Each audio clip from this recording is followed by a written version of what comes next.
Sejam muito bem-vindos a mais um Mastercast de Construção, o podcast que descomplica o mundo das obras.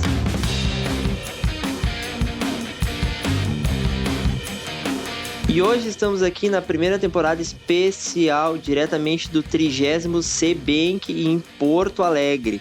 Profissionais que trabalham, com o sistema, e aí incluo engenheiros, arquitetos.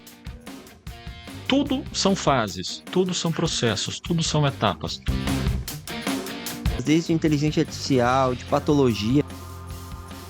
Que a engenharia civil é muito ampla, né? Fui conhecendo várias pesquisas nesse último ano e... A galera jovem não quer mais entrar na área da construção civil. Então, pessoal, vamos aí. Fala, pessoal, sejam muito bem-vindos a mais um Mastercast de Construção, o podcast que descomplica o mundo das obras. Eu sou o Felipe Nunes e hoje nós estamos aqui especialmente nessa temporada de podcasts no 30º CBank em Porto Alegre. E só tem fera e especialista nesse congresso, hein? E agora, hoje a gente vai entrevistar o senhor Dante Alves Medeiro Filho, engenheiro civil e vice-presidente da Bank Paraná, que vai falar das formações profissionais. Seja muito bem-vindo, Dante. Obrigado por ter aceitado o nosso convite aí.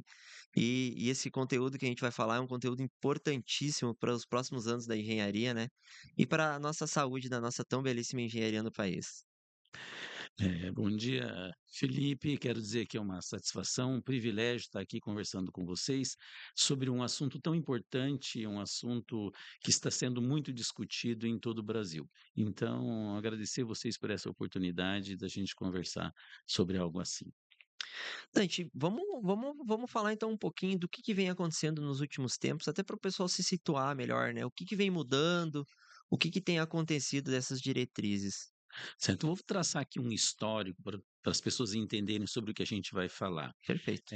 Ocorre que, ao longo do tempo, a gente sabe que essas profissões, como as engenharias, a medicina, são ditas profissões regulamentadas. Olha que interessante. Na nossa Constituição, no artigo 5º, inciso 2, ela diz o seguinte, que ninguém será obrigado a fazer alguma coisa ou deixar de fazer alguma coisa, senão em virtude da lei. Então, vejam, só que nesse mesmo artigo, o artigo 5º e no inciso 13 agora, diz o seguinte: é livre qualquer trabalho, ofício ou profissão, atendidas as qualificações que a lei estabelecer. Então, olha, é livre o trabalho no Brasil. No entanto, existem algumas atividades profissionais que requerem qualificações. A sociedade, então, por meio do acordo social chamado Constituição, diz: olha, para você desenvolver algumas atividades que colocam em risco a vida das pessoas, o patrimônio, o meio ambiente, é necessário você atender certas qualificações e essas qualificações serão expressas em lei. Então, essas profissões onde existem normas especificando essas qualificações são ditas profissões regulamentadas. No Brasil, nós temos cerca de 68 profissões regulamentadas. Algumas profissões exigem como qualificação o curso superior. Alguns exemplos: a medicina, a engenharia. Significa o seguinte, olha, o leigo, por exemplo, diz: olha, eu vou construir um prédio de 34 andares. Não, a lei diz o seguinte: olha, isso pode colocar em risco a vida das pessoas. Então, há algumas qualificações a serem atendidas. Uma delas é que você faça o curso de engenharia para poder exercer essa atividade profissional. Então, é isso a regulamentação. No entanto, essa regulamentação, ela nasce ali em 1933, com dois decretos importantes. Um decreto 23.196, ligados à profissão da agronomia, e o 23.569, também de 33, ligado às engenharias. Esses dois decretos, então, eles iniciam as regulamentações dessas profissões. E também cria o sistema Confea-CREAS. Então, a partir daí, nós temos, então, qualificações a ser atendidas nessas profissões. Em 1966, também é promulgada uma lei, a 5.194, e ela é mais conhecida como a Lei da Engenharia e da Agronomia. Então, essa lei também, em 66, faz mais qualificações, traz mais qualificações. No entanto, nessa linha cronológica, em 1996, é promulgada uma outra lei, que é a Lei de Diretrizes e Bases da Educação. Essa lei ela muda algumas coisas na educação brasileira. A educação brasileira até 1996, ela é organizada por currículos mínimos. A primeira LDB é a 4021, lá de 1961, e ela Nossa. estabelece currículos mínimos. Quer dizer que se você faz um curso, por exemplo, de engenharia, lá no Rio Grande do Norte ou no Rio Grande do Sul, ele terá muitas semelhanças. Carga horária muito parecida, o nome das disciplinas, a carga horária das disciplinas, e ali então é seguido eh, alguns requisitos que nós chamamos de currículos mínimos para que sejam atendidos. Então, esse currículo mínimo sendo atendido, ele vigorou até 1996.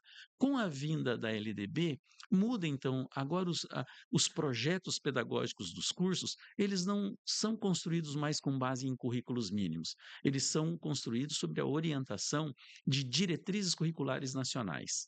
Então, o MEC, o Ministério da Educação, na época, o Ministério da Educação e Cultura, ele então orientava, ele emitia diretrizes curriculares para vários cursos de graduação. Dentre esses cursos, os cursos de engenharia. Então, ali muda o paradigma. Agora, então, os projetos pedagógicos são orientados de forma diferente, em forma de diretrizes. E essas diretrizes curriculares, o que elas inovam? Elas são mais contemporâneas, mais contextualizadas, são mais flexíveis. Vejam, o que acontece? Eu posso ter, nessa flexibilização, um curso de engenharia no Rio Grande do Norte, como eu citei, diferente de um curso de engenharia no Rio Grande do Sul, embora eles estejam sob a égide do mesmo título profissional. Exemplo, a engenharia civil. Então, eu posso ter um curso de engenharia civil no Rio Grande do Norte, distinto no Rio Grande do Sul. Por que isso? Para atender essas dimensões continentais que o país tem, com demandas diferenciadas.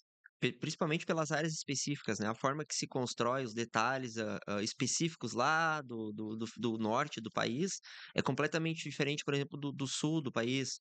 Ou vai pegar com um pouco muito específico, um estado que é muito litorâneo, que tem muita questão de praia, de sal, né? Também mudam a tipo de solo, enfim. É bem específicos, né? Perfeitamente. A própria sociedade, as demandas, o relevo, o Uhum. clima, né, as condições ambientais. Então, as necessidades são diferenciadas. E aí, então, o que você pode estudar, esses cursos privilegiam certas habilidades, certas competências a serem conquistadas pelo egresso desses cursos, para eles atenderem essas demandas regionais. Para que o curso seja mais efetivo, seja mais contextualizado, ou seja, cada região possui o seu contexto. E Uhum. dessa forma, os cursos vão atender a esses contextos. Por isso que nós usamos a expressão mais contemporâneo, ou seja, relativo ao seu tempo, e mais contextualizado em relação ao contexto local que as demandas exigem. Então, realmente uma legislação promissora, a LDB, essa orientação por diretrizes curriculares mais diria assim, atende melhor às necessidades da sociedade. Elas começam a se tornar mais efetivas no final do curso, né? Então, o cara que está fazendo a engenharia lá no final da graduação dele, ele vai sair muito mais preparado para a área que ele está atuando, para o setor do país que ele está, específico, né? Ele será mais conhecedor, né? Ele vai poder intervir junto à sociedade de uma maneira mais precisa, de uma maneira que venha a atender realmente às necessidades, os anseios daquela região, daquele local. E, enfim, o trabalho é desenvolvido de uma melhor forma, mais preciso, e certamente vai atender a essas necessidades. E a gente tem visto que a engenharia ela cada vez vem se modernizando mais, vem surgindo novas tecnologias, né? A evolução tecnológica ela está cada vez mais rápida, né? Então os cursos eles precisam ir se atualizando e acompanhando essa evolução, né? Justamente, você veja, então por que precisa ser contemporâneo? Olha, contemporâneo quer dizer, ele tratar das coisas que estão do seu tempo. Então hoje, nós temos as redes sociais, nós temos novos aparatos tecnológicos que podem facilitar o processo de ensino e aprendizagem, né? Mais recursos também para as atividades profissionais. E olha, a escola, os projetos pedagógicos, o sistema profissional, ele não pode ficar longe dessas coisas, ele tem que ser contemporâneo, ele tem que integrar essas novas tecnologias a todo esse processo. E é isso, então, que as diretrizes curriculares, nessa forma de não de atender, né, ser flexível, ser contemporânea, ser contextualizada, vem atender, então, todo esse contexto social que nós estamos vivenciando hoje. E a atualização dessas diretrizes agora, elas vêm reforçando a questão dos cursos EAD, a questão da formação online, né? Sim, sem dúvida, né? Por exemplo, como o Brasil é grande, tem regiões de difícil acesso, então o EAD no Brasil ele vem também a atender essa demanda, né? E frente às novas tecnologias, nós temos aí uma esperança de que os cursos EAD consigam ser mais efetivos, né? Consigam atender de forma mais precisa toda essa população que tem o desejo de estudar engenharia, se formar em engenharia e que possa realmente desenvolver aquelas atividades profissionais inerentes a essa profissão. É um grande desafio, né? Conseguir achar esse ponto de equilíbrio, né? Realmente, realmente, porque não é fácil, não é fácil. Esses cursos de engenharia são cursos que demandam muito tempo de estudo, né, muita dedicação, e a chave para desenvolver um bom curso é a motivação. Eu acho que a motivação é a chave que move, né, as pessoas. Inclusive, quando nós estudamos o processo de ensino e aprendizagem, a chave da aprendizagem é a motivação. Não há aprendizagem sem motivação. Ela pode ser extrínseca ou intrínseca. A motivação intrínseca é aquela que você nem sente, você está ali desenvolvendo as suas atividades, aprendendo, e a extrínseca é aquela que vem de fora. Por exemplo, eu quero me formar porque eu vou ter mais oportunidades de trabalho, eu vou ter eh, mais formas de me inserir no mercado. Então, mas são motivações que realmente que dão ali o impulso para o processo de ensino e aprendizagem ser mais efetivo. E a gente vem observando que a engenharia ela vem nascendo novas engenharias, né? Como a gente estava falando, né? Tem muito curso novo que vem surgindo, não só na base da engenharia civil também, né? Isso. São novas oportunidades, porque todo esse aparato tecnológico também ele gera novos serviços, novas atividades profissionais. E o grande avanço, por exemplo, que nós estamos sofrendo uma revolução. Olha que interessante. Durante a evolução aí cronológica do mundo, nós tivemos diversas revoluções, né? E nós estamos hoje com a revolução das redes sociais e causada pelas redes de computadores. Veja que interessante. A internet hoje, ela proporciona a comunicação, eh, de pessoas que estão em lugares bem distantes, inóspitos, lugares de difícil acesso, e a gente consegue saber o que acontece no mundo todo, em um tempo muito rápido. Então nós conseguimos comparar nossas vidas com a vida das outras pessoas. Por exemplo, quero saber como o pessoal vive no Japão, na Suécia, no Uruguai, no Paraguai, o problema da guerra na Ucrânia, enfim, a gente consegue saber tudo o que está acontecendo no mundo. E um instrumento muito democrático surgiu, que são os aparelhos celulares. Hoje os celulares eles são de fácil acesso pela população. No Brasil, em particular, nós temos muito mais celulares do que pessoas. Nós temos 212 milhões de habitantes aproximadamente, e nós temos um número de celulares maior que 212 milhões. Então, veja, praticamente cada pessoa tem um celular, independente de idade, né? Ali, a partir dos 6, 7 anos e até 80, 90. Minha mãe tem 90 anos e utiliza diariamente o celular.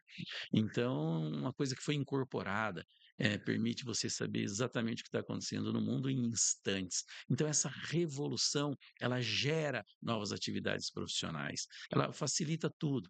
Exemplo, vou fazer uma inspeção predial. Olha que interessante.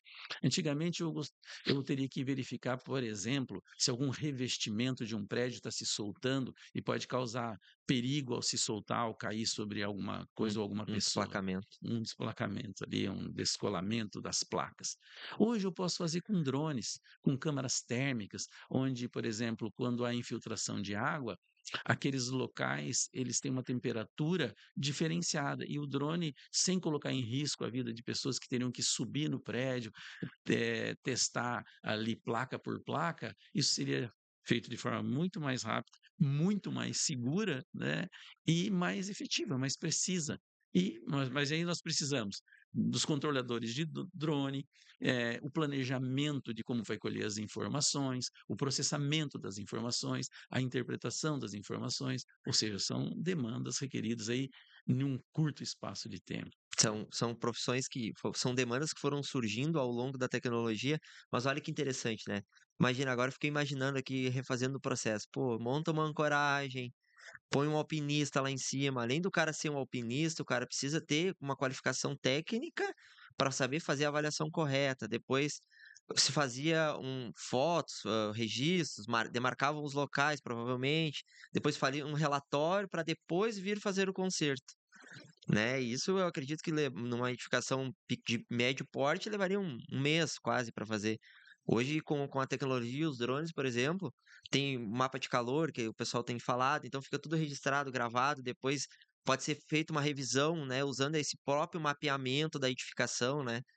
Então tem drones hoje já tecnológicos que fazem um mapa 3D e identificam um ponto específico onde há aquela patologia.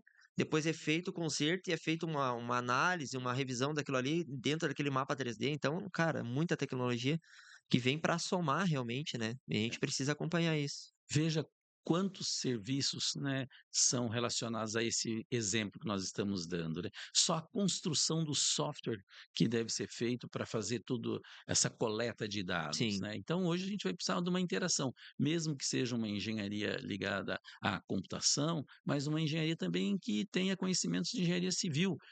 Os profissionais vão ter que trabalhar em conjunto. Essa é a minha especialidade, por acaso, né? Eu é. sou um engenheiro que gosta de computação. Hoje eu trabalho num departamento de ciência da computação, Bah, na que massa. Universidade Estadual de Maringá. Sempre trabalhei nesse departamento, gostei sempre muito de computação. Tive o privilégio, inclusive, de estudar aqui na Universidade Federal do Rio Grande do Sul. Fiz o curso de mestrado em estruturas, né? Hoje aqui visitando a cidade, senti assim uma volta no tempo, né? Quando eu estudava ali na Oswaldo Aranha, número 99, perto do antigo prédio da Escola de Engenharia. Então, era um excelente curso de estruturas. Então, relacionando tudo que eu aprendi, sempre gostei de computadores desde aquela época.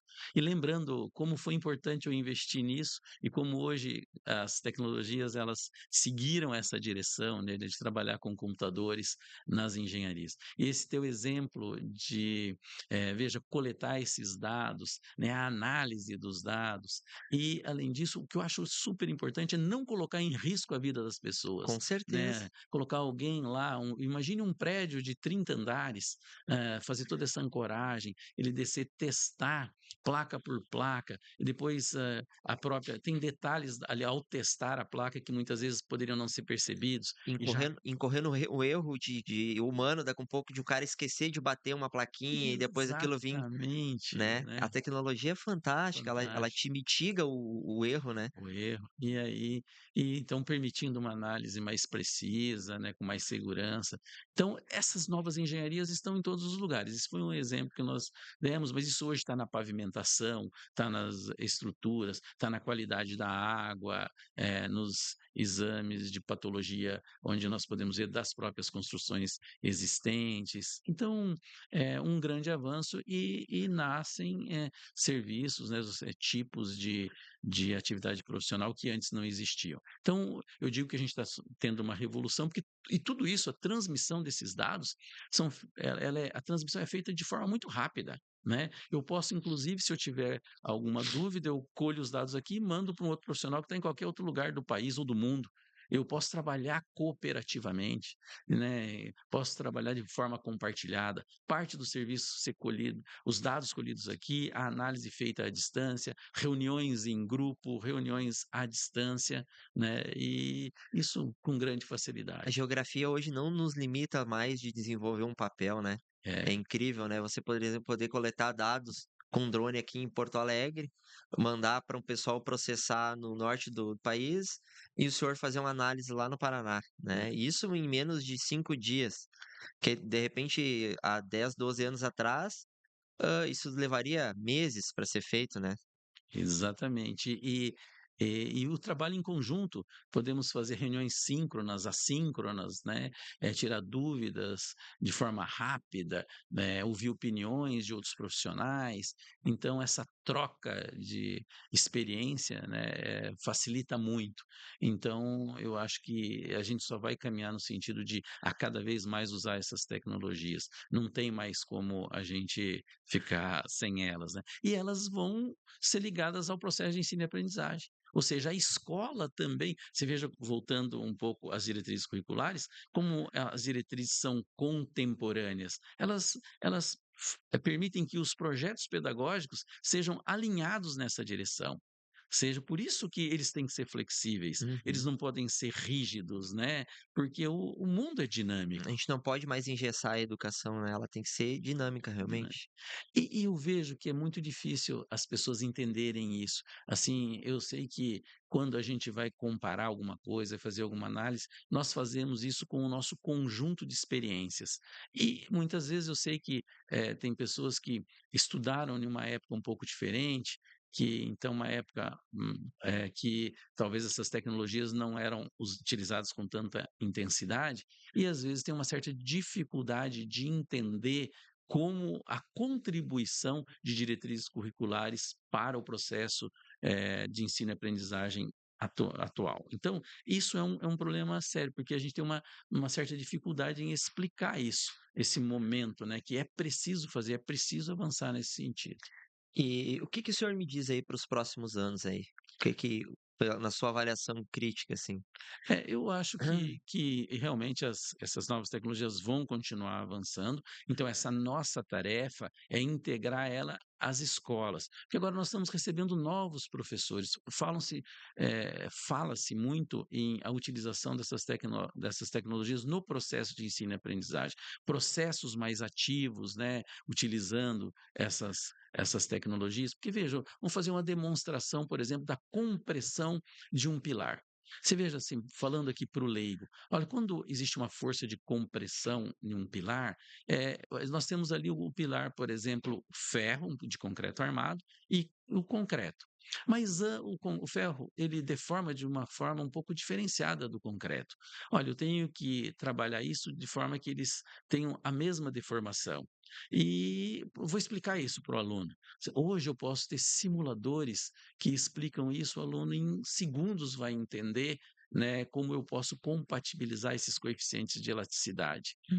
E antigamente eu teria que desenhar, explicar, montar um texto, e hoje eu posso criar uma animação gráfica que em segundos ele vai compreender melhor a É situação e a perfeito. formulação É matemática de tudo perfeita essa isso. sua colocação, é exatamente isso.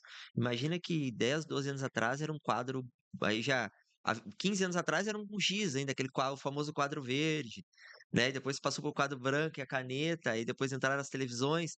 Aí você imagina hoje, daqui a um pouco consegue se fazer até uma projeção 3D, né? Mostrar, demonstrar como que aquela estrutura deforma, como que ela se movimenta, né? Os próprios softwares hoje, como o senhor falou, consegue fazer uma demonstração e mostrando especificamente como que aquela estrutura está deformando, como que ela está se comportando, o ponto de rompimento, né? Eu vejo que hoje os projetos começaram a ser feitos de forma analógica, vamos dizer assim, que era desenhado de uma prancha, de um papel especial, com uma caneta especial, depois foram evoluindo para CADs, que seriam aplicativos de computadores para desenho, mas esses CADs avançaram e depois começaram a serem criados aplicativos que desenvolvem os cálculos necessários. O CAD, que é o Computer Aided Design, que era auxiliado ao desenho. Depois veio o Computer Aided Engineering, que é o auxílio à engenharia, o CAE. E depois o computador auxiliando a manufatura, que é o CAM. Hoje essas tecnologias são integradas. Então eu posso desenhar essa caneca e posso, caso seja necessário, fazer cálculos se eu vou exigir dela, por exemplo, alguma atividade estrutural, e depois eu posso até criar como ela deve ser construída, que vem lá o auxílio à manufatura, que é o CAM final. E isso está em todos os lugares. Se eu pegar um óculos, hoje ele é desenhado, ele vai para uma extrusora para fazer ali um molde ou fazer ele próprio. Se eu for fazer uma garrafa de um refrigerante, eu posso desenhar e depois, enfim, ter um molde. Se eu for desenhar um autoclave, por exemplo, vou simplificar aqui uma panela de pressão, eu posso desenhar ela no CAD, posso testar ela, a pressão, posso dimensionar ela, qual vai ser a espessura da parede da panela de pressão para que ela suporte uma determinada tensão, uma pressão, e depois fazer as peças pelo CAM, ou seja, todo esse processo integrado. E na construção civil, o BIM, que é um processo integrado, onde a gente vai já desenhando e integrando projetos.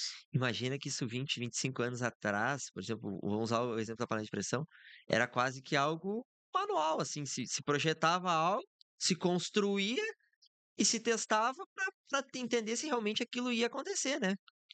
E hoje você pode simular alguns aplicativos, você simula com muita tranquilidade O que o que que vai vai acontecer? acontecer, né? Consegue antecipar o erro, né? Um Consegue. erro, Bah, um prédio submetido ao vento, um carro numa colisão frontal com uma parede. sim. Então eu posso simular isso que vai acontecer, por exemplo, com o ser humano ali com o cinto de segurança, Uhum. com a abertura do airbag, e ali antes, depois de um teste mais próximo ao ser humano. Então, todo esse aparato tecnológico não tem mais como parar. E a cada dia ele fica melhor. A cada dia ele fica mais próximo do dia a dia do engenheiro.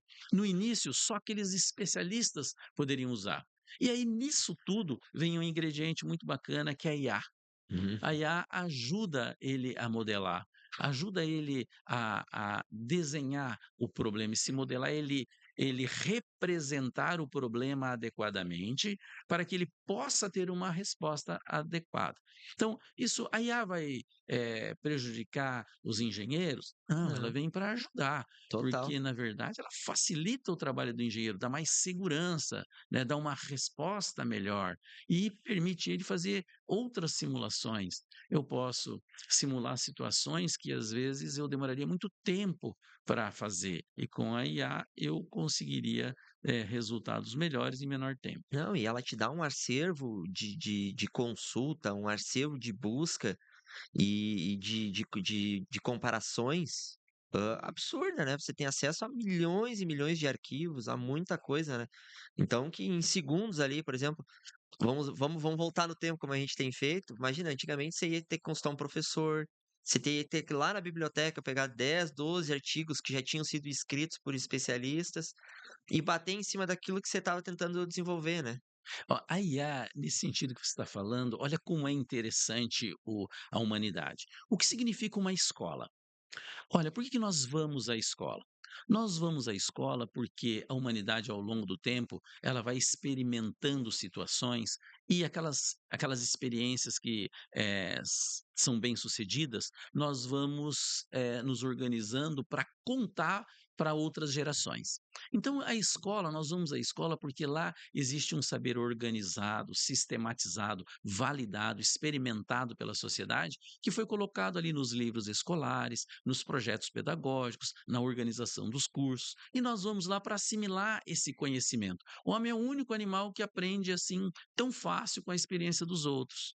Então ele vai lá, ele se apropria, ele assimila esse conhecimento que a sociedade organizou por meio da escola, e ali ele consegue, em menor tempo, se apropriar e viver feliz, que a função da escola da vida é você ser feliz.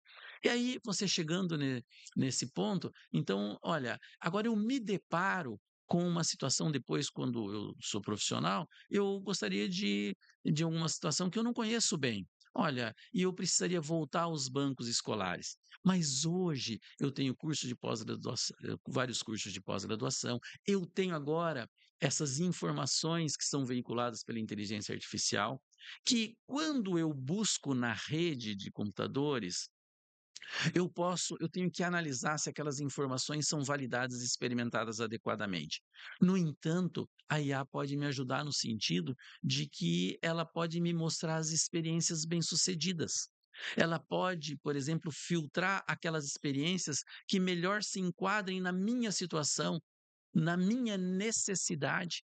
E ali, quando eu tiver dúvida, eu posso verificar: será que esse conhecimento que vem das redes é confiável? Hum. Quais são as experiências positivas? Quais são as experiências que não deram certo? Então, a IA, bem utilizada, ela facilita, ele faz esse papel de me ajudar a entrar em contato com conhecimentos mais validados, mais organizados. É óbvio que quem utiliza tem que ter alguns conhecimentos para instruir ali adequadamente as perguntas, selecionar as respostas, mas se isso for bem feito, a IA tem Ela muita ela ajuda, te potencializa muita coisa, né. Bah. muita coisa.